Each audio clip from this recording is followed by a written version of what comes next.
কোরআনুল কারীমের মধ্যে আছে মানুষ জাহান্নামী হওয়ার 1 নাম্বার কারণ কি? গাফলত। কি বলেন? 1 নাম্বার খামখেয়ালি, অবহেলা। অবহেলা।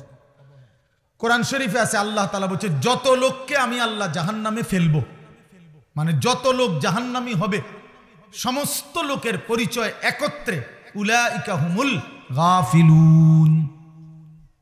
সরাসরি কোরআন শরীফ আল্লাহ বলেন এরা কেন জাহান্নামী হলো? কারণ এরা সকলেই ছিল গাফেল। কি ছিল বাপ? গাফেল। কোরআন শরীফে আছে আল্লাহ তাআলা আমাদের নবী সাল্লাল্লাহু আলাইহি সাল্লামকে বলছেন, নবীজিকে বলছেন, আচ্ছা নবীজি আল্লাহ তাআলার স্মরণ থেকে গাফেল ছিলেন কতক্ষণ? সপ্তাহে কোন দিন? 24 ঘন্টার মধ্যে কখন? কখনোই না। আম্মা জান আয়েশা রাদিয়াল্লাহু তাআলা আনহা বলেন নবীজির স্ত্রী কানা রাসূলুল্লাহ সাল্লাল্লাহু আলাইহি ওয়াসাল্লাম ইয়াযকুরুল্লাহ ফি কুল্লি আহইয়ানিহি, তিনি বলেন আল্লাহর নবী সাল্লাল্লাহু আলাইহি সাল্লাম সর্বদাই আল্লাহ তাআলার স্মরণ করতেন। ফি কুল্লি আহইয়ান, সর্বদাই আল্লাহ তাআলার জিকির করতেন, স্মরণ করতেন। তাহলে যিনি সারাক্ষণ আল্লাহকে স্মরণ করতেন সেই তাকে, নবীকে আল্লাহ কোরআনে বলছেন ওয়ালা তাকুম মিনাল গাফিলিন।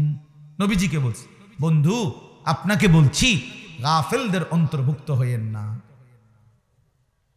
আপনি কে? আমি কে? বলেন। নবীজিকে যদি আল্লাহ কথা বলে যে বন্ধু আপনি গাফেলদের অন্তর্ভুক্ত হইয়েন না, আমাদের জন্য কি পরিমাণ তাকিদ, আমাদের জন্য কি পরিমাণ গুরুত্ব দেওয়া উচিত, গুরুত্ব দেওয়া উচিত। আমাদের একজন বড় বুজুর্গ ছিলেন, বাংলাদেশে একসময় আসতেন পাকিস্তান থেকে। অনেক বড় এক বুজুর্গ আলেম ওয়াইস আওলাদে রসুল সৈয়দ আব্দুল মজিদ নদীম সাহেব রহমতুল্লাহ আলাইহি।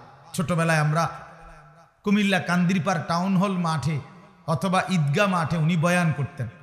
আন্তর্জাতিক ইসলামী মহাসম্মেলন হইতো আগে সারা বাংলাদেশে, বিভিন্ন জেলায়। উনি 1 মাস 1.5 মাস সফর করতেন বাংলাদেশে। আমরা যখন ছাত্র ছিলাম তখন ওনার বয়ান শুনতাম। এত সুন্দর বয়ান করতেন। আল্লাহর কোরআন যখন পড়তেন মনে হইতো যেন আসমান থেকে নাজিল হইতেছে। আমার প্রিয় ভাই আমাদের স্নেহের হাফেজ তানভীর তেলাওয়াত করলেন, আপনাদের কাছে ভালো লাগছে না? আমি নিজেও তার তেলাওয়াতের ভক্ত। আমার মাদ্রাসায় সে অনেকবার গেছে, অনেকবার। চোখে দেখে না যে পৃথিবীর আলো, সে তার মালিকের আলো কি পরিমাণ দেখলো। সুবহানাল্লাহ। হায় বদনসিব ওই মানুষগুলো যাদের চোখ ছিল 60 বছর, কিন্তু তারা কোরআনুল কারীমের একটা লাইন শুদ্ধ করে পড়তে পারে নাই, পারে না। তার চাইতে বড় বদনসিব, মন্দ কপাল, দুর্ভাগা আফসোস ওদের জন্য। তো বলতেছিলাম এই উনি পাকিস্তানের এই হযরত এখন ইন্তেকাল করছেন, আরো অনেক দিন হয়েছে। ওনার ছেলে এখন বড় ওয়াইজ।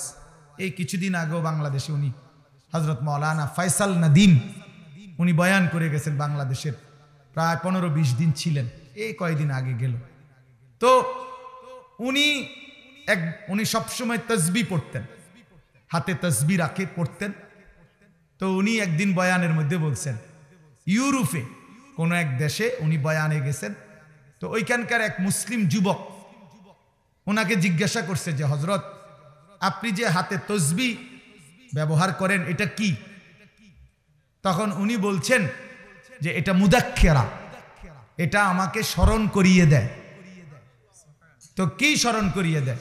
আমাকে একটু পর পর এটা হাতে থাকলে আমার আল্লাহর জিকিরের কথা স্মরণ করায় দেয়। হাতে লাগলে আমার এটা তখন মনে পড়ে, তো আমি কিছুক্ষণ আবার আল্লাহকে ডাকি, জিকির করি, এই জন্য এটা আমার স্মরণ করায় দেয়। তখন ওই যুবক, কথাটা খেয়াল করেন, ওই যুবক তখন ওনাকে বলছে আচ্ছা হযরত নবী সাল্লাল্লাহু আলাইহি ওয়াসাল্লাম তিনি এই তসবিহ মানে এই দানাওয়ালা এগুলো এটা ব্যবহার করতেন? এটা ব্যবহার অর্থাৎ উনি বলেন যে সে আমার কাছে এটাই জানতে চাচ্ছিল যে নবীজি এটা ব্যবহার করছেন কিনা, আপনি যে ব্যবহার করেন। তখন উনি বলেন, আমি তাকে বললাম হ্যাঁ যুবক তোমার প্রশ্ন তো ঠিক আছে, নবীজি এটা ব্যবহার করতেন কিনা, কিন্তু আগে তুমি কি এটা জানো যে নবী সাল্লাল্লাহু আলাইহি সাল্লাম আল্লাহকে ভুলতেন কিনা? বুঝেন নাই কথা? নবী সাল্লাল্লাহু আলাইহি সাল্লাম আল্লাহকে ভুলতেন কিনা? তিনি তো আল্লাহকে কখনোই ভুলতেন না। তা আমি তো প্রথমেই বলছি এইটা তো ওই ব্যক্তির জন্য যে ভুলে যায় তার মাওলাকে, এটা মনে করায় দেয়। আল্লাহর নবী এটা কেন ব্যবহার করবেন? তিনি তো 24 ঘন্টাই আল্লাহকে স্মরণ করতেন। ওনারে আবার মনে করাই দিবে কি? ও দরকার কি? তো এই জন্য বললাম বাপ, ওয়ালা তাকুম মিনাল গাফিলিন, গাফেল না হওয়া, গাফেল না। মুমিন গাফেল হয় না, মুসলমান গাফেল হয় না। মুসলমান গাফেল হয় না, এক ধ্যানে থাকে, এক ফিকিরে থাকে, আখিরাতের গন্তব্যের দিকে তাকিয়ে থাকে। আল্লাহর নবী সাল্লাল্লাহু আলাইহি ওয়াসাল্লাম হাদিসের মধ্যে আছে, সাহাবায়ে কেরাম নবীজির চেহারার স্বাভাবিক অবস্থার বর্ণনা দিতেন, যে নবীজির চেহারা মুবারকের দিকে তাকাইলে স্বাভাবিকভাবে কি মনে হইতো, কি মনে হইতো?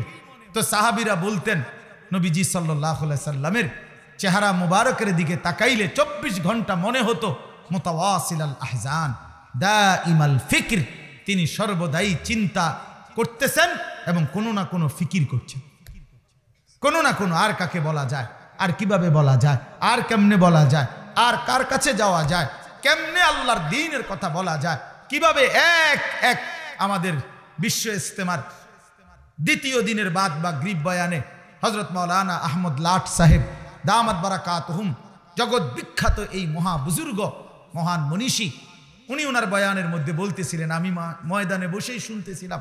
হযরত বলছেন রাসূলুল্লাহ সাল্লাল্লাহু আলাইহি সাল্লামের 24 ঘন্টা ফিকির ছিল এক এক আল্লাহর বান্দা কিভাবে জাহান্নাম থেকে বাঁচবে। সাহাবায়ে কেরামের মৃত্যু পর্যন্ত ফিকির ছিল যে আল্লাহ পাকের এক এক বান্দা কেমনে জাহান্নাম থেকে বাঁচবে, জাহান্নাম থেকে বাঁচবে, জাহান্নাম থেকে বাঁচবে। তো নবী সাল্লাল্লাহু আলাইহি সাল্লামের চেহারা মুবারকের দিকে তাকাইলেই এটা মনে হতো যে তিনি ফিকির করতেছেন, ফিকির করতেছেন। দুয়ারে দুয়ারে হাঁটতেন, দাঁড়ে দাঁড়ে, কখনো বাজারে, কখনো হাটে, কখনো মাঠে, কখনো একজনের কাছে, কখনো 10 জনের কাছে, কখনো রাতে, কখনো দিনে, কখনো উপরে, কখনো নিচে, কবি আরশ पर कभी फरश पर, कभी उनके दर, कभी दर बदर, गमे आशिकी तेरा शुक्रिया, मैं कहां कहां से गुजर गया। কই থেকে কই ছুটতেন, দুয়ার থেকে দুয়ারে ছুটতেন। আল্লাহর নবী সাল্লাল্লাহু আলাইহি সাল্লাম এক ফিকিরে থাকতেন যে এক এক আল্লাহর বান্দা জাহান্নাম থেকে বাঁচবে। হাদিসের মধ্যে আছে, আল্লাহর নবী সাল্লাল্লাহু আলাইহি সাল্লাম বলতেন, উম্মত আমার, আমি তোমাদের জন্য আমার পেরেশানিটা কেমন, ওয়া আনা আখিযুন বিহুজাজিকুম। নবীজি উদাহরণ দিয়ে বুঝাইছেন, কোন মানুষকে যদি কেউ হাত দিয়ে ধরে, তাহলে সে মনে করেন ছুটে গেল, কাঁধে হাত দিয়ে ফিরাইতে চাইছে, সে কাঁধের থেকে হাত নামায় দিল। কিন্তু কেউ যদি কাউকে সর্বোচ্চ মহব্বত করে তারে ফিরাইবার জন্য, বাঁচাইবার জন্য কোমরে জড়াইয়া ধরে, কোমর মানে কোমরের মধ্যে যদি আমজা দিয়া শক্ত করে ধরে, এই লোকটা ছুটবে কেমনে? কথা বুঝেন নাই? এই লোকটা ছুটবে কেমনে? আল্লাহর নবী বলেন, আল্লাহর কসম উম্মত, আমি চাই তোমার এক এক উম্মতকে কোমরে জড়াইয়া ধরে ধরে জাহান্নামের আগুন থেকে বাঁচাই। কোমরে জড়ায়, কোমরে জড়ায় ধরা। এই জন্য দোস্ত, মুমিন গাফিল হয় না, মুমিন গাফিল হয় না। যার সামনে আখিরাত, সে গাফিল হবে কেমন? যার সামনে কবর, সে গাফিল হবে কেমন? যার সামনে হাসরের ময়দান, সে গাফিল হবে কেমন? আল্লাহ তাআলা কুরআনুল কারীমে বলছেন, ফাকাইফা তাত্তাকুনা ইন কাফারতুম ইয়াওমান ইয়াজআলুল বিলদানা শিবা।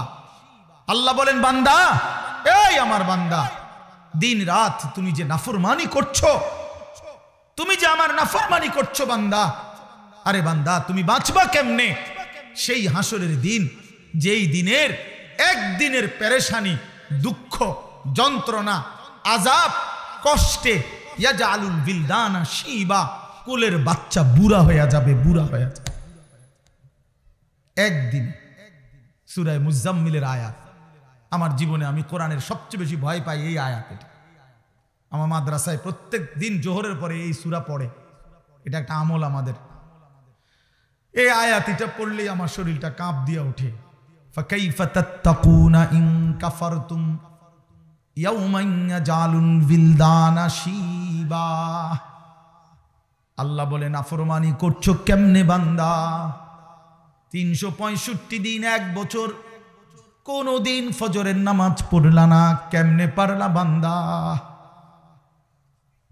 কেমনে সহ্য করলা মোমেন? একটা দিনও কোনদিন ফজরের নামাজ পড়লা না। মুসলমান এত নির্মম হয় কিভাবে? ইমানদার এমন জালেম কেমনে হয় বান্দা? কিভাবে সম্ভব? 365 দিন কোনদিন একটা বারও ফজরের সেজদা দিলা না।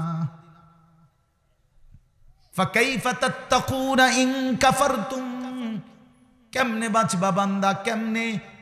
একদিনেই তো হাসরের ময়দানে কোলের বাচ্চা বুড়া হয়ে যাবে।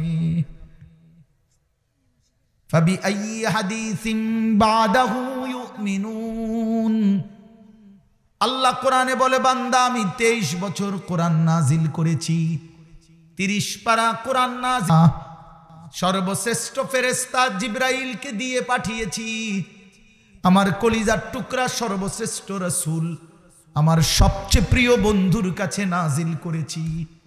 23 বছর নাজিল করলাম, 30 পারা কোরআন নাজিল করলাম, জিবরাইলের মতো শ্রেষ্ঠ ফেরেশতা দিয়ে পাঠাইলাম, বন্ধুর মতো কলিজার টুকরা আমার আখিরি নবীর কাছে প্রেরণ করলাম।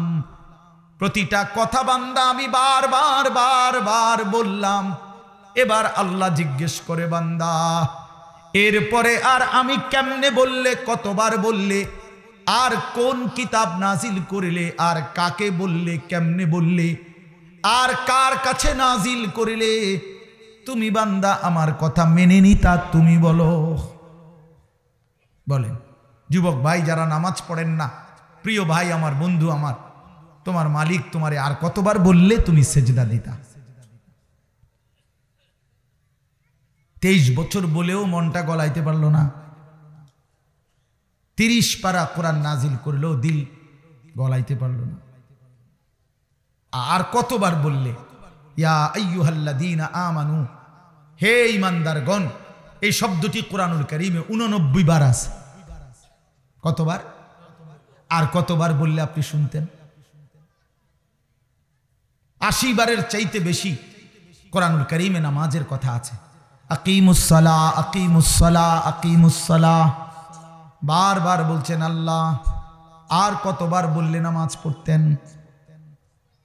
ইত্তাকুল্লাহ, ইত্তাকুল্লাহ, ইত্তাকুল্লাহ বারবার বলছেন। আল্লাহ জানতে চায় বান্দা আর কতবার বললে তুমি গুনাহ ছেড়ে দিতা? বলেন। এই জন্য দোস্ত ইনসাফ করেন, ইনসাফ করেন। নিয়ম সর্বস্ব একটা ওয়াজ যেন না হয়, একটা ফিকির যেন হয়, দিলের মধ্যে যেন একটা অনুভূতি জাগে। আবারও বলছি, মুসলমান গাফিল হয় না, মুমিন কি হয় না? গাফিল হয়। মুমিন গাফিল হয় না, মুমিন গাফিল হয় না। গাফলত জাহান্নামীদের পরিচয়, গাফিল জাহান্নামীদের পরিচয়। আমার কিশোর নওজোয়ান ভাই সবার কাছে অনুরোধ করলাম, নওজোয়ান নিজের উপরে দয়া করেন, বয়স্ক বাবা যারা আছেন নিজের উপরে রহম করেন, ফিকির করেন, ফিকির করেন। ওয়াল তানজুর নাফসুম মা কদ্দামাত লিগাদ। আমরা প্রত্যেকেই আল্লাহ বলছে প্রতিটি প্রাণ, প্রতিটি আত্মা, প্রতিটা জীবন আলাদা আলাদা রক্ষ করো, হিসাব করো। আজকের দুনিয়া থেকে আগামীকালকের আখিরাত পর্যন্ত, আগামীকালকের আখিরাতের জন্য আজ দুনিয়া থেকে কি পাঠিয়েছে। আজকের সারা দিনে 3 বেলা নাস্তা, দুপুরের খাবার, রাতের খাবার, তো আজকের সারা দিনে খাবার নাস্তা মিস হয়েছে কয়জনের? আর 5 ওয়াক্ত নামাজ মিস হয়েছে কয়জনের? ইনসাফের সাথে বলেন, কেন নামাজ পড়তে পারলেন না? কেন নাস্তা খানা ছাড়তে পারলেন না? নাস্তা তো ছুটলো না, নামাজ কেন ছুটল? দুপুরের খাবার তো ছুটলো না, জোহরের নামাজ কেন ছুটে গেল? কার সাথে নারাজ হইলেন? কারে বুড়া আঙ্গুল দেখাইলেন? কারে বৃদ্ধাঙ্গুলি দেখাইলেন? এই যুবক, কার সাথে গাদ্দারি করলা? এই নাফরমান, কার সাথে গাদ্দারি করলা? তুমি জানো তোমার চাইতে অহংকারী, তোমার চাইতে বড় থেকে বড় গাদ্দার এই পৃথিবীতে আল্লাহ তাআলা নিশ্চিহ্ন করে দিয়েছে। আওয়ালাম ইয়ালাম আন্নাল্লাহা قد أهلك من قبله من القرون من هو أشد منه قوة وأكثر جمعا। এটা কোরআন শরীফের আয়াত, সূরা কাসাস, এই সূরার মধ্যে আয়াত আছে। আল্লাহ বলছে কারুনকে, মুসা নবীর জামানার সেই কারুন, ওই অহংকারী জালেম সম্পদশালী ছিল। আল্লাহ তাকে বলছেন আমি অজস্র অগণিত সম্পদ, রাশি রাশি স্বর্ণ দিছি তারে, আমি স্বর্ণের স্তূপ দিছি তারে আমি। আল্লাহ বলেন আমি তারে বলছিলাম আমার হক আদায় করো, সম্পদের যাকাত, সম্পদের দান সাদাকা করো, আমি দিছি। কোরআন শরীফে আছে কারুন বলছে ইন্নামা উতিতুহু আলা ইলমিন ইদ্দি, মুসা আল্লাহরে বইল এই একটা সম্পত্তি আল্লাহ দেয় নাই, আমার জ্ঞান, আমার ইলম, আমার বুদ্ধি, আমার বিবেক, আমার বুদ্ধিমত্তা, এটা দিয়ে আমি কামাই করেছি। আল্লাহর কসম, এটা কোরআন শরীফের কারুন এ কথা বলছে, এটা আমার শক্তি, আমার বুদ্ধি, আমার মেধা, আমার যোগ্যতায় আমি এই রোজগার করি। সার্টিফিকেটের বড়াই দেখান, সম্পদ আমি কামাই করি। আল্লাহ তখন আল্লাহ বলছে আচ্ছা বেঈমান, তুই জানো না আমি আল্লাহ তোমার চাইতে শক্তিতে সম্পদে বেশি এমন অগণিত জাতি গোষ্ঠী ব্যক্তিকে ইতিপূর্বে ধ্বংস করে দিয়েছি, ধ্বংস করে দিয়েছি। হ্যাঁ হ্যাঁ, 16 বছরের জালেম জানতো না এর আগেও এমন জালেম পৃথিবী থেকে ধ্বংস হয়েছে। 54 বছরের সিরিয়ার বাশার আল আসাদ নামের ওই জালেম জানতো না যে এর আগেও বহু জালেম পৃথিবী থেকে নিশ্চিহ্ন হয়ে গেছে। ইসরায়েলের ওই ইহুদি কুত্তারাও জানে না যে এর আগেও তাদের আরো বড় বড় ক্ষমতাধর ইহুদি বেঈমান পৃথিবী থেকে নিশ্চিহ্ন হয়ে গেছে। জানে না, মনে নাই, ভুলে গেছে, ভুলে গেছে, ভুলে গেছে। যেদিন 45 মিনিটের সময়ের ব্যবধানে পলাইবে সেদিন মনে পড়বে হ পলার লাগে তো, সেদিনই মনে পড়বে, সেদিনই মনে পড়বে।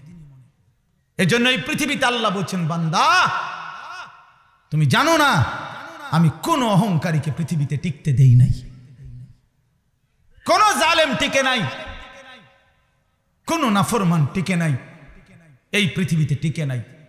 এরপরেই কোরআন শরীফে আছে ওয়া খাসাফনা বিহি ওয়া বিদারিহিল আরদা, আমি আল্লাহ কারুনকে তাকে সহ তার ঘর বাড়ি সম্পদ সহ একটা টান দিছি জমিনের নিচে, জিন্দা দাফন করে দিছি। খালাস, কুল্লু খালাস, শেষ করে দিছি। ফাজআলনা আলিয়াহা সাফিলাহা ফামতারনা আলাইহিম হিজারাতাম মিন সিজিল। আল্লাহ বলে লূত আলাইহিস সালামের জাতি জিনা ব্যভিচার, পুরুষে পুরুষে অপকর্ম করেছে, অসভ্যতার নোংরামির সীমা ছাড়ায় গেছে। আল্লাহ বলেন আমি জমিন উল্টায়া দিয়া এক রাতে ভোরবেলা ফজরের ওয়াক্তে সাতবক জমিনের মাটি উল্টায়া ধ্বংস করে দিছি, ধ্বংস করে দিছি। এজন্য পৃথিবীতে কোন জুলুম টিকে না, একক ব্যক্তিগত জুলুম এটাও টিকে না, সংঘবদ্ধ জুলুম, সমষ্টিগত জুলুম এটাও টিকে না, রাষ্ট্রীয় জুলুমও টিকে না, পারিবারিক ঘরের জুলুমও টিকে না। মনে রাখতে কোন জালেমে টিকে না, শেষ পর্যন্ত বেইজ্জতি হয়ই হয়। এটা অনিবার্য পরিণতি, প্রতিটা জুলুমের অনিবার্য পরিণতি। এটা আমার জন্য সত্য, আপনার জন্য সত্য। এজন্য দোস্ত আমার এই প্রথম বক্তব্য এতগুলো কথা বললাম, গাফেল না হওয়া। ইমানদার গাফেল হয় না, বারবার এই শব্দ কিন্তু বলছি, মনে রাখেন। কি হয় না? মোমেন বলেন, বাবা বলেন, মোমেন গাফেল হয়। কেন ভুলে গেলেন আল্লাহকে? একটা অটো চালাইতে চালাইতে নামাজের সময় নাই কেন? একটা সিএনজি চালাইতে চালাইতে নামাজের টাইম নাই। কয় টাকা বেতনের চাকরি করেন জানি না আমরা? যারা চাকরি করেন কয় টাকা বেতন? 30,000, 60,000, 90,000 টাকা, 1 লাখ টাকা মাসে ইনকাম। এক মাসে নামিয়া 30 দিনে 1 লাখ টাকা কি খুব বেশি কোনো টাকা নাকি? 30 দিনে 30,000 টাকা কি খুব বেশি টাকা নাকি? মাত্র 30,000 টাকার জন্য আল্লাহকে ছেড়ে দিলেন। একটা ওয়াক্ত নামাজ পড়লেন না, এই একটা বাড়ি করে, একটা বিল্ডিং কইরা, 2টা প্রাইভেট কার চালাইয়া, আস্তাগফিরুল্লাহ, এত অল্প দামে আল্লাহকে প্রত্যাখ্যান করলেন। কি দুনিয়া ভোগ করলাম আমরা বলেন? অতিরিক্ত কি দুনিয়া ভোগ করে আল্লাহকে ভুলে গেলাম। ইয়া আইয়ুহাল ইনসান মা গাররাকা বিরাব্বিকাল কারীম। আল্লাহ বলেন, হে মানুষ, আমার মতো দয়ালু মেহেরবান মালিককে ছেড়ে দেওয়ার জন্য কে তোমাকে ধোঁকা দিল? কাকে পেয়ে বন্ধু আমার মতো পরম বন্ধু বাদ দিয়ে দিলাম? মা গাররাকা বিরাব্বিকাল কারীম। এমন মেহেরবান মাওলা কেমনে ছেড়ে দিলা বান্দা? কোন মা যদি বলে 6 মাস যদি কোনো সন্তান কোনো মায়ের খবর না নেয়, একটা ফোন করে না, কোনোদিন জিজ্ঞাসাও করে না, 6 মাসের ব্যবধানে কোনো মা যদি বলে সন্তানকে, বাপ আমি তোর সেই মা যে তোরে 9 মাস গর্ভে ধারণ করেছি, আমি তোর সেই মা যে তোরে 2 বছর বুকের দুধ খাওয়াইছি, সন্তান আমার 6 মাস এমন গর্ভধারিণী মাকে কেমনে ভুলে গেলি? সেই সন্তান পাথর দিল হলেও তো দিল নরম হয়ে যাবে। তো মহান আল্লাহ পাক বলে, রব্বুল আলামিন বলে, বান্দা গত 1টা বছর আমি আল্লাহই তো তোরে খাদ্য দিলাম, খাবার দিলাম, পানীয় দিলাম, আসমান জমিন গোটা কায়নাত দিয়ে তোকে আমি আল্লাহ লালন পালন করলাম। বিনিময়ে 1টা বছর কোনো দিন আমি বুঝি ফজরের একটা সেজদাও পেলাম না। কেমনে পারলি বান্দা? আমার মতো মালিককে ভুলে যেতে পারলা কেমনে? কি জবাব হবে?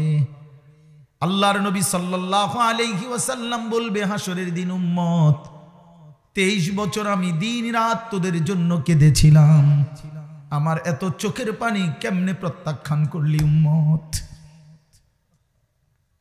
আম্মা জান আয়েশা রাদিয়াল্লাহু তাআলা আনহা বলেন, এশার নামাজের পরে আল্লাহর নবী দাঁড়িয়েছেন। নবীজির স্ত্রী আয়েশা বলে, খোদার কসম দুনিয়াবাসী, আমি দেখছি আমার স্বামী অন্ধকার রাতে দাঁড়িয়েছেন, ফজরের আজান পর্যন্ত এক দাঁড়ানোতে 2টা চোখের পানি ফেলে আল্লাহর কাছে উম্মতের জন্য গুনাহ মাফ চাইছে। হাত্তা তাওয়াররামাত কাদামাহু, হযরতে আয়েশা বলেন 2টা পা মুবারক ফুলে ফুলে গেছে। এত চোখের পানির বদলা এই ছিল নাকি? বলেন বাবা। এজন্য বাপ নবী সাল্লাল্লাহু আলাইহি ওয়াসাল্লাম 23 বছর কেঁদেছেন। তায়েফের কি পরিমাণ রক্ত ঝরিয়েছেন উর্দু কিতাবে আছে।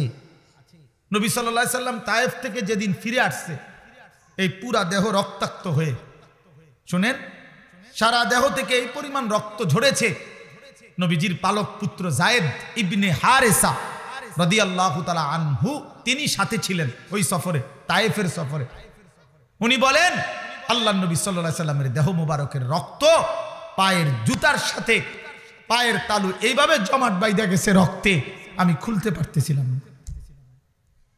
হযরতে যায়েদ বলেন, আমি নবীজির পবিত্র রক্ত দেহের আমি আমার গায়ে মাখতেছিলাম, এত রক্ত ঝরাইছে বাপ।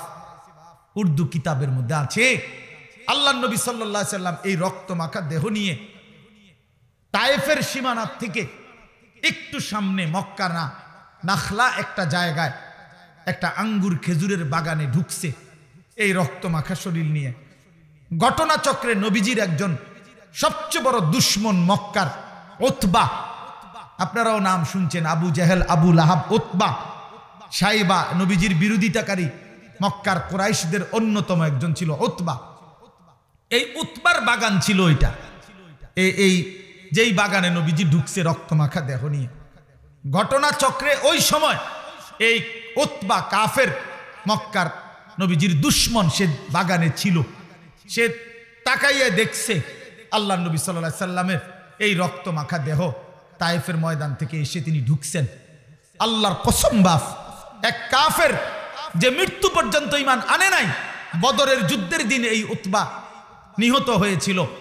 এই তায়েফের এই রক্ত মাখা দেহ দেখে এই উতবা নামের এই বেঈমান চিৎকার করে বলছিল, হায় তায়েফবাসী, এক মানুষকে কেমনে এতটা মারা মারলি?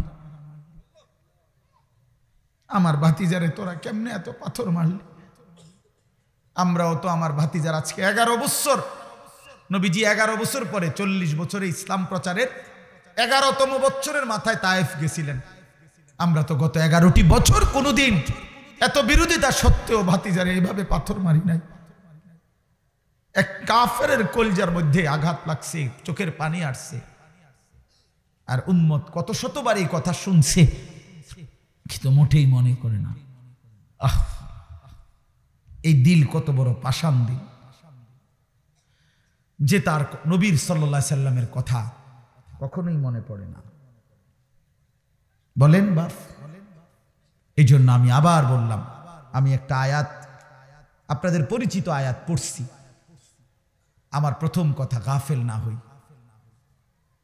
মুমিন গাফেল হয় না। অনেক কিশোর নওজোয়ান, অনেক যুবক ভাই, আপনাদের সবার কাছে অনুরোধ, বাপ, জিন্দেগির কদর করেন, হায়াতের কদর করেন। আমরা মুসলমান, আমরা ইমানদার, আমরা মুমিন। আল্লাহ নবী সাল্লাল্লাহু আলাইহি সাল্লাম বলছেন, কুনু আবনা আল আখিরা ওয়ালা তাকুনু আবনা আদ দুনিয়া। শুনেন বাপ, নবীজি বলছেন, উম্মত আখিরাতের পরিচয়ে পরিচিত হও, দুনিয়ার পরিচয়ে পরিচিত হও না।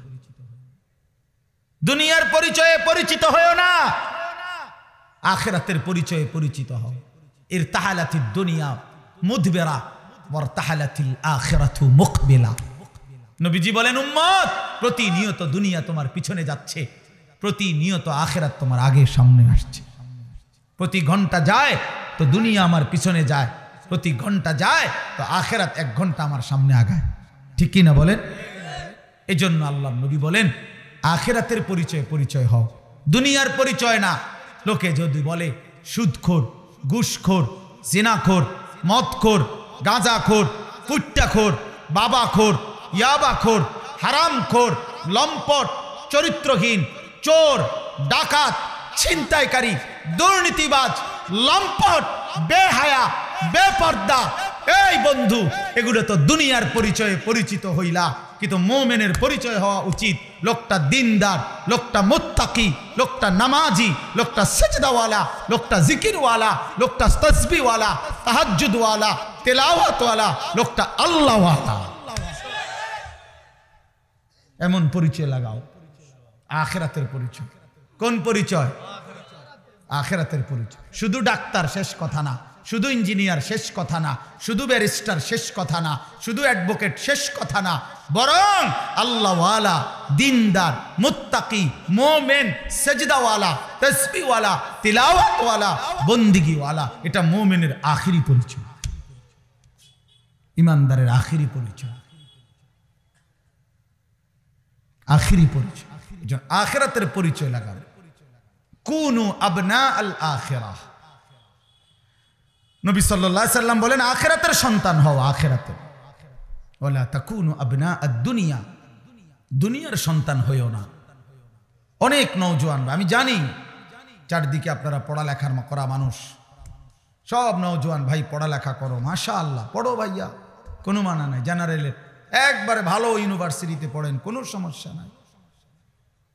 একেবারে হিমালয় পর্বত সমান যেন আপনার ডিগ্রি হয়, যোগ্যতা হয়, আমি দোয়া করি, কোনো সমস্যা নেই। কিন্তু আল্লাহকে ভুললেন কেন? এই মুসলমানের বাচ্চা, কোরআন শরীফ পড়তে পারেন না কেন? হ্যাঁ, সেজদা দিতে জানেন না কেন? কি শিখলেন, কি বুঝলেন, কারে চিনলেন? বলেন, বাংলা বই রিজিক দেয় না, আসমানওয়ালা রব রিজিক দেয়। পদার্থ জীব বিজ্ঞান রিজিক দেয় না, আসমানওয়ালা মালিক রিজিক দেয়।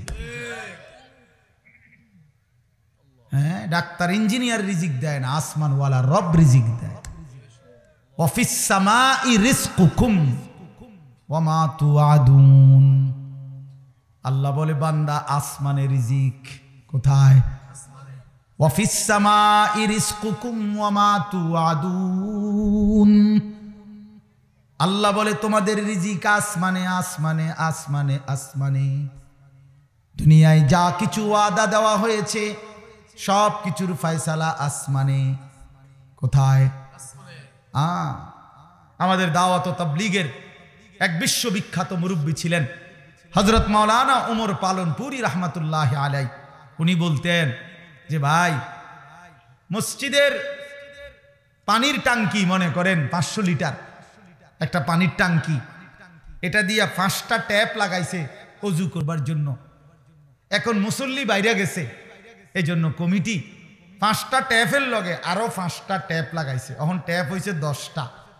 এখন প্রশ্ন হইল, ওই 5টা ট্যাপ দিয়া পানি পড়লে পানি যখন শেষ হইতো তখন 500 লিটার টাঙ্কির কতটুকু পানি শেষ হইতো বলেন না? মানে 5টা ট্যাপ দিয়া যদি পানি পড়া শেষ হয় তো কয় লিটার পানি শেষ হয়েছে?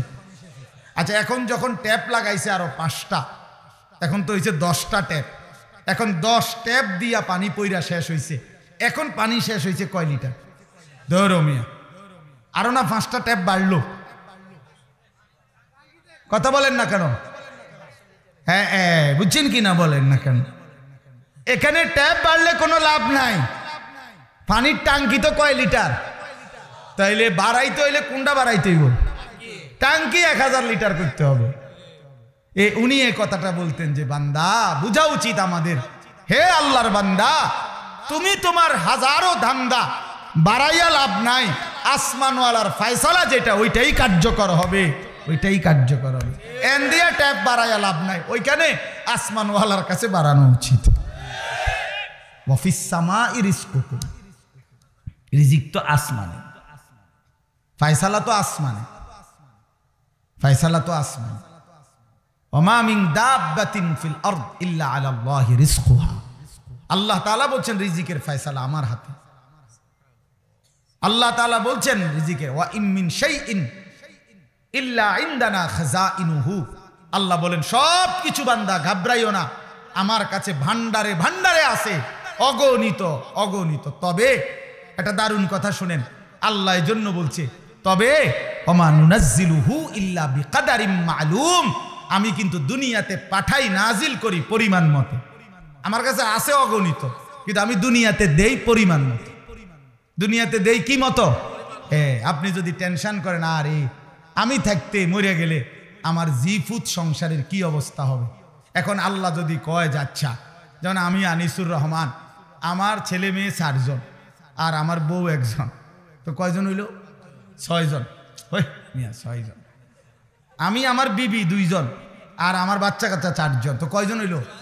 এখন আল্লাহ যদি বলে আনিস তুমি যেহেতু টেনশন করতে আসো, তুমি মরিয়া গেলে তোমার জিফুতের কি অবস্থা জানি হইব, এক কাজ করো, তুমি এবং তোমার জিফুত মিলাইয়া মোট হায়াত মনে করেন 200 বছর, তো 200 বছরের আলুগুলা দিয়া লাই।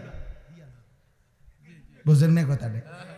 যেহেতু একটা প্যারেশানিত পড়ে গেছো, তো 200 বছর যা ফ্যামিলির আলু লাগবে, আলুডি নিগা নিয়ে দিয়া লাই। মানে আলুডি থুইব কই? আনোয়ার ভাই কয় না আলু এগুলো রাখবো কই? কথা বুঝছেন না আপনার? আপনি এগুলো থুইবেন কই? পেঁয়াজ রাখবেন কই? তো আপনার ফ্যামিলির আগামী 90 বছরের আলু, চাল, ডাল, তেল, সাবান দিয়া লাগ, আপনি এটি রাখবেন কই? আর এটি ফাঁসা ধরবো 3 দিনের মাথায়। সুবহানাল্লাহ। এজন্য আল্লাহ বলে আরে বান্দা আমার কাছে আছে তো অগণিত, কিন্তু ওয়ামা নুনাজ্জিলুহু ইল্লা বিকাদারিম মালুম, আমি তো নাজিল করি পরিমাণ মতো, পরিমাণ মতো, পরিমাণ। সুবহানাল্লাহ, আজিমুশ শান কথা মালিকের। এই এক কথা বুঝলেই তো যথেষ্ট। কেন আমি অস্থিরতা করব? আমার আগে যারা পৃথিবীতে গেছে তারাও তো রিজিক পাইছে, তো আমার পরে যারা পৃথিবীতে থাকবে তারাও তো রিজিক পাবে। কথা বলে তো আমনে মইরা গেলে আমনের জিফুত চলবে কেমনে? আমনের বাপ মরছে আর আমনে চলছেন যেমনে এমনে। আমার কথা কয় না, বুঝেন নাই কথা? আপনি যে বললেন আমনে মরে গেলে আমনের জিফুত চলবো কেমন, তো আমনের বাপ মরছে আর আমনে চলছেন কেমনে? তো এমনি চলবো, এরাও এভাবে চলবে। এই জন্য দয়া করে নাফরমানির ওই রাস্তা পছন্দ না করা, হারামের ওই রাস্তার ইজ্জত নাই, গুনাহের মধ্যে তৃপ্তি নাই, অবৈধ উপার্জনের মধ্যে সম্মান নাই। কোন সুদখোরকে কেউ পছন্দ করে না, ইজ্জত করে না। কোন ঘুষখোরকে কেউ সম্মান দেয় না। কোন লম্পট চরিত্রহীন জুয়ারি মদখোরকে কেউ ইজ্জত দেয় না, কেউ ইজ্জত দেয় না। বেটা আমি চ্যালেঞ্জ করলাম, কোন সুদখোরকে কেউ নেককার বলে না, কোন চরিত্রহীন লম্পটকে কেউ উত্তম বলে না। লোকটা তো দুর্নীতিবাজ, লোকটা তো হারামখোর, লোকটা তো চরিত্রহীন। মানুষে দেখলে কইব উনি বাইজিদ বুঝতাম, বাবা মানুষে বেউকুব, মানুষে চিড়া খায় আর আমনে ভাত খান। মানুষ বুঝে না, সিটার বাট্টার মানুষ চিনে না। হ্যাঁ, আমনে হুদা ভাত খান আর আমরা চিড়া খাই বইয়া বইয়া। অতএব নাফরমান নাফরমান হিসাবেই পরিচিত হয়, ইমানদার ইমানদার হিসাবেই পরিচিত হয়। হ্যাঁ হ্যাঁ, এজন্য দোস্ত আরবি একটা প্রবাদ আছে, আমরা ছাত্র জীবনে পড়ছি, ওয়াফিকা উয়ুবুন ওয়ালিন্নাসি আয়ুনুন। আরবিতে বলে তোমারও দোষ আছে, মানুষেরও চোখ আছে। বুঝেন নাই? তোমারও কি আছে, মানুষেরও কি আছে। ওয়াফিকা উয়ুবুন, তোমারও আয়েব আছে ভরা, ওয়ালিন্নাসি আয়ুনুন, মানুষেরও চোখ আছে। আড়াল করবা কেমন, লুকাইবেন কেমন, লুকাইবেন কেমন? এজন্য আল্লাহ নবী সাল্লাল্লাহু আলাইহি সাল্লাম বলছেন, রাত গভীরের একাকিত্বের গুনাহ যদিও সে ভেবেছিল জগতের কেউ দেখে নাই, খোদার কসম আল্লাহ নবী সাল্লাল্লাহু আলাইহি সাল্লাম বলেন একাকিত্বের সেই গুনাহটাও দিনের আলোর প্রকাশ্যে আল্লাহ তাআলা তার চেহারার মধ্যে ভাসিয়ে দেন। এজন্য মানুষ দেখলেই বুঝে, দেখলেই বুঝে, আরে তারে দেখতে দি ফুটটা ঘরের মতো লাগে, কিরে দেখতেই তো বাবা ঘরের মতো লাগে, হ্যাঁ সিটারের মতো লাগে দেখতে তো বেটা। হ্যাঁ, এজন্য মানুষ ঠিকই বুঝে, মানুষ ঠিকই বুঝে। আল্লাহ নবী সাল্লাল্লাহু আলাইহি সাল্লাম বলছেন আবার, ইজা কাসুরা সালাতুহু ফিল লাইল হাসুনা ওয়াজহুহু ফিন নাহার। রাতের অন্ধকারে যার নামাজের সেজদা বাড়ে, আল্লাহ নবী সাল্লাল্লাহু আলাইহি সাল্লাম বলেন দিনের আলোতে তার চেহারার সৌন্দর্য উজ্জ্বলতাও বাড়ে। অতএব একাকিত্বের গুনাহ দিনের আলোয় মানুষ টের পায়, একাকিত্বের সেজদাও দিনের আলোয় মানুষ টের পায়। মানুষ ঠিকই বুঝে। এই জন্য আমরা প্রিয় ভাই, আমরা মুসলমান, আমরা মুমিন, আমরা গাফিল হলে চলবে না। আমাদের জিন্দেগি আখিরাত, আমাদের জিন্দেগি আখিরাত। বলেন আমাদের জিন্দেগি কি? আমাদের প্রস্তুতি আখিরাত, আমাদের রাত আখিরাতের জন্য, আমাদের দিন আখিরাতের জন্য, আমাদের হাসি আখিরাতের জন্য, আমাদের কান্না আখিরাতের জন্য, আমাদের 24 ঘন্টার জিন্দেগি আখিরাতের জন্য, আখিরাতের জন্য। অনেক শিক্ষিত মানুষ আছেন, আপনারা অনেক সময় আম করে বলেন বিদ্রুপ করে যে হুজুররা মোল্লা মৌলবীরা আর কিছু জানে না, কেবল আসমানের উপরের কথা আর মাটির তলের কথা বলে। আমিও বলি ভাই, এর দূরে যদি আল্লাহ আমার জন্য কবুল করে যথেষ্ট। আপনি আরো কইয়েন, কোনো অসুবিধা নেই।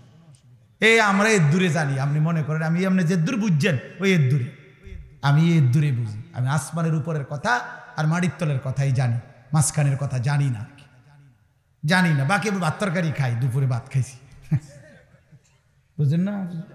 খানা অসুবিধা হয়েছেন, আপনি যে বেশি বুঝা বেশি ভাত খাইয়ে লাইছেন এমন। আপনি কোনো বালতি দিয়ে ভাত খান না, প্লেট দিয়া। আমরাও প্লেট দিয়ে ভাত খাই। আপনি আহামরি কি দুনিয়া ভোগ করছেন, কি দুনিয়া ভোগ করছেন? কোন নাফরমান দুনিয়া বেশি কি ভোগ করছে যেটা ইমানদার ভোগ করে না? কথা বলেন না কেন? হ্যাঁ, কোন নাফরমান কোনান দিয়ে আগায় গেছে, আমরা পিছায় গেছি। এখন বাজে 11টা 28। আজকে যারা আমরা 5 ওয়াক্ত নামাজ পড়ছি, আমগো এখন 11টা 28 বাজে। আজকে যারা সেজদা দেয় নাই, ওই নাফরমানদের এখন কয়টা বাজে? তো তেহিতে কয়টা কোনায় আগাইল? সে কি আগায় গেছে বেটা? বলেন, পরিচয় দেন, ইনসাফ করে বলেন। আজ ইমানদারের যদি এখন বুধবার হয় সেজদাওয়ালার, তো নাফরমানের কি এখন শনিবার? তো তাইলে তুমি কি আগাইলা? আল্লাহকে নারাজ করে কি আগাইলেন? আল্লাহকে নারাজ করে কি আগাইলেন? আখিরাত ভুলে কি আগাইলেন? কি খাইলেন এক মুসলমান বাবা? বলেন, খুব বেশি খাইলেন। বাজারে আছে কিতা? প্রত্যেকটা দিন বাজারের মধ্যে গেলে নির্ধারিত কয়েকটা তরকারি ছাড়া আর কিচ্ছু নাই, আর কিচ্ছু নাই। ফুলকপি, ফাতা কপি, হ্যাঁ ফুলকপি আর ফাতা কপি, দা ফাতা সিম, সিম সইমের দানা, ফাঙ্গাস, তেলাপিয়া, ফার্মের মুরকা, কক মুরকা, এ শাক, শাক খায়, ভেজিটেবল খায়। আর ইংরেজি মারেন কীর্তেন শাকে না, এটা ইংরেজি কইলে কি আর একটা আলগা কিছু হয়ে যায় নাকি? সারে ভেজিটেবল খায়, সারে ভেজিটেবল খান, সারে শাক খায়, মূলার শাক, পুঁই শাক, পালং শাক, কলমির শাক। তাহলে আহামরি দুনিয়া কি ভোগ করি আমরা? এটুকুর জন্য আখিরাত ছেড়ে দিলাম। ইনসাফ এটা বাপ। আল্লাহ আমাদেরকে বুঝ দান করে, আল্লাহ আমাদেরকে বিবেক দান করে। আমাদের পরিবর্তনের, আমাদের জিন্দেগি গঠনের একটা বড় সুযোগ আমাদের সামনে মাহে রমজান। বলেন আলহামদুলিল্লাহ। আমার শায়েখ আরিফ বিল্লাহ হাকিমুন নফস আল্লামা মুফতি মুশতাকুন নবী কাসিমি গুনে গুনে বলে, এই কয়টা দিন হুজুরে প্রত্যেক দিনের বয়ানে গুনে গুনে বলে যে মোমেন গুনতে থাকো, মোমেন গুনতে থাকো, গুনতে থাকো। আজকে 5টা দিন চলে গেছে ফেব্রুয়ারির, তাইলে 28 দিনে এই মাস, তাইলে আর আছে 23 দিন। 1 মার্চ যদি রমজান হয় অথবা 2 মার্চ, তাহলে আর 23 থেকে 24 দিন সামনে আছে রমজানের শুভ দিন। আর বাকি কাউন্ট ডাউন করেন।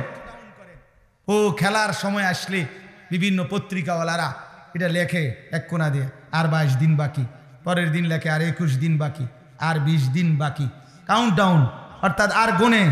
তো এবার গুনতে থাকেন, আর মাত্র 23 দিন, আর মাত্র 22 দিন, আর মাত্র 21 দিন। এভাবে মোমেনের এখন গুনা উচিত। যায় মাওলা, কাছে চলে আসছি মাওলা, কাছে চলে এসেছি। ওই দেখা যায় মাহে রমজান, রমজানের ঘ্রাণ শোনা যায়। আল্লাহ এত কাছে আইনা বঞ্চিত কইরেন না, বঞ্চিত কইরেন না, তীরে আইনা তরি ডুবাইরেন না মাওলা। আর কয়টা দিন হায়াত ভিক্ষা দেন। মুমিনের শ্রেষ্ঠতম সিজন, ইমানদারের শ্রেষ্ঠতম মৌসুম, আখিরাতের শ্রেষ্ঠ মৌসুম মাহে রমজান। মাহে রমজান আল্লাহ যেন বলে, বান্দা আমি না 11 মাস তোমারে বলছি গুনাহ ছেড়ে দাও, গুনাহ ছেড়ে দাও, গুনাহ ছেড়ে দাও, জান্নাত কামাই করো। ঠিক আছে বান্দা, পারলা না, শয়তানের ধোকায়, নফসের ধোকায় 11 মাস গুনায় ভরপুর করে ফেললা। ঠিক আছে বান্দা, আমি আরেকটা সুযোগ দিতে চাই। 11 মাস কমাইয়া আমি 1 মাসে নিয়ে আসলাম। একটা মাস বান্দা, ইয়া আইয়ুহাল্লাযীনা আমানু, হে ঈমানদারগণ, কুতিবা আলাইকুমুস সিয়ামু কামা কুতিবা আলাল্লাযীনা মিন ক্বাবলিকুম, পূর্ববর্তী সমস্ত ঈমানদার বান্দাদের মতো তোমাদের উপরেও আমি আল্লাহ একটা মাসের রমজানের রোজা ফরজ করে দিলাম। আল্লাহ বলে, বান্দা 11 মাস লাগাইয়া আমি তোমারে যেই মুত্তাকি বানাইতাম সেটা এবার ওয়াদা দিলাম, যাও 11 মাস বাদ দিলাম, 1 মাসেই লাআল্লাকুম তাত্তাকুন তোমারে মুত্তাকি বানায়া দিলাম। 1 মাসে জান্নাতি, 1 মাসে। কয় দিনে জান্নাতি? 1 মাসে। যে মুত্তাকি সে জান্নাতি, যে মুত্তাকি সে জান্নাতি, যে মুত্তাকি সে জান্নাতি। এজন্য মাহে রমজান আমাদের সামনে। ইয়া আইয়ুহাল্লাযীনা আমানু বলে আল্লাহ ডাক দিছে কোরআনুল কারীমের 2য় পারায়, 2য় সূরা, সূরায়ে বাকারার 183 নম্বর আয়াত থেকে 187 নম্বর আয়াত। এই 5টি আয়াত মাহে রমজানের উপরে মৌলিক বক্তব্য, যা বলা দরকার আল্লাহ তাআলা কোরআনে এখানেই বলছেন। এই 5 আয়াত 183, 84, 85, 86, 87। এজন্য আমার একটা আবদার, আপনারা প্রত্যেকের সুযোগ হলে আপনারা এই 5টি আয়াত সূরায়ে বাকারার 183 থেকে 187 পর্যন্ত এই 5টি আয়াত আপনারা সংক্ষিপ্ত ব্যাখ্যা তাফসীর পড়ে নেবেন। ইনশাআল্লাহ দেখেন মাহে রমজানের উপরে মৌলিক জ্ঞান আপনার অর্জন হয়ে যাবে ইনশাআল্লাহ। এই 5 আয়াতের মধ্যে তাফসীরে মাআরিফুল কোরআন অনেকের কাছে আছে, আপনারা সেখান থেকে পড়েন। তাফসীরে তাওজিহুল কোরআন আল্লামা তাকি উসমানী দামাত বারাকাতুহুমের রচিত সংক্ষিপ্ত তাফসীর আপনি পড়ে দেখেন, ইনশাআল্লাহ আপনি প্রয়োজনীয় দিক নির্দেশনা পাবেন। মনে রাখবেন, রমজানের রোজা ফরজ না সুন্নত? তো রমজানের রোজার মাসআলা জানাও ফরজ। যেই আমল হুকুম যা, ওই আমলের মাসআলা জানারও হুকুম তা। কথা বুঝেন নাই? তাহলে রমজানের রোজা আমাদের উপরে ফরজ। অতএব রমজানের রোজা সম্পর্কিত প্রয়োজনীয় মাসআলা জেনে নেওয়া আপনাদের উপরে ফরজ, আপনাদের উপরে জিম্মাদার। এজন্য দয়া করে মাহে রমজানকে সামনে নিয়ে নিজের পরিবর্তনের একটা সিদ্ধান্ত নেন। আল্লাহ এখানে বলছেন, হে ঈমানদার, ইয়া আইয়ুহাল্লাযীনা আমানু, মুমিন আমি তোমারে ডাক দিলাম, তুমি আমার রোজাটা পালন করো, আমার রমজানটা কদর করো, একটা মাস গুনাহ থেকে বাঁচো, একটা মাস আমার বন্দিগিতে লেগে থাকো। আল্লাহ তাআলা ওয়াদা দিছে, লাআল্লাকুম তাত্তাকুন, 1 মাসেই আমি তোমারে মুত্তাকি বানিয়ে দেব। কয় মাসে? আবার বলেন কয় মাসে? আমি একটা উদাহরণ বলি, অর্থাৎ আমি এটা বুঝছি এতটুকু যে আল্লাহ তাআলা বলতেছে, হে ঈমানদারগণ আমি তোমার ঈমান নিলাম। তার মানে রমজানের চাঁদ উঠলে আল্লাহ ডেকে বলে, হে ঈমানদারগণ তোমার ঈমানের পাসপোর্টটা আমি নিলাম। এবার তোমারে আমি ওয়াদা দিলাম, তুমি 30টা দিন অথবা আমি চাইলে 29 দিন, 31 লাগবে না, এই 30 দিনের মধ্যে তুমি আমার গুনাহ ছেড়ে দিবা, আমার আদেশ পালন করবা। আমি আল্লাহ ওয়াদা দিলাম 30 দিন অথবা 29 দিনের মাথায় 31 দিন লাগবে না, ঈদের চাঁদ উঠাইয়া তোমার ঈমানের পাসপোর্টে তাকওয়ার ভিসা লাগায় দেবো আমি। 1 মাসে ভিসা পাসপোর্ট ক্লিয়ার, ঈদের দিন ফ্লাইট।